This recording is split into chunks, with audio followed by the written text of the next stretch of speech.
God's amazing grace, not in worldly pomp. September 16th. That your faith should not stand in the wisdom of men, but in the power of God. 1 Corinthians chapter 2, verse 5. Jesus was to do his work, not with pomp and outward display, but through speaking to the hearts of men by a life of mercy and self-sacrifice. The followers of Christ are to be the light of the world, but God does not bid them make an effort to shine. He does not approve of any self-satisfied endeavor to display superior goodness. He desires that their souls shall be imbued with the principles of heaven. Then, as they come in contact with the world, they will reveal the light that is in them. Their steadfast fidelity in every act of life will be a means of illumination. Worldly display, however imposing, is of no value in God's sight. Above the seen and temporal, He values the unseen and eternal.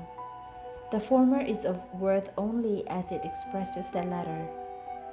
The choicest production of art possesses no beauty that can compare with the beauty of character, which is the fruit of the Holy Spirit's working in the soul.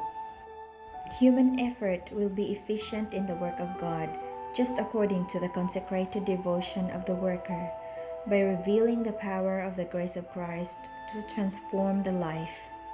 We are to be distinguished from the world because God has placed His seal upon us, because He manifests in us His own character of love. Our Redeemer covers us with His righteousness.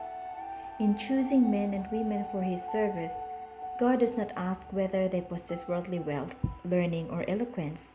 He asks, do they walk in such humility that I can teach them my way? Can I put my words into their lips?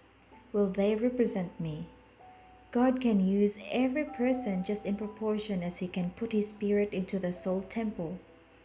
The work that He will accept is the work that reflects His image. His followers are to bear, as their credentials to the world, the ineffaceable characteristics of His immortal principles. Jesus knew the worthlessness of earthly pomp, and He gave no attention to its display. In His dignity of soul, His elevation of character, His nobility of principle, He was far above the vain fashions of the world.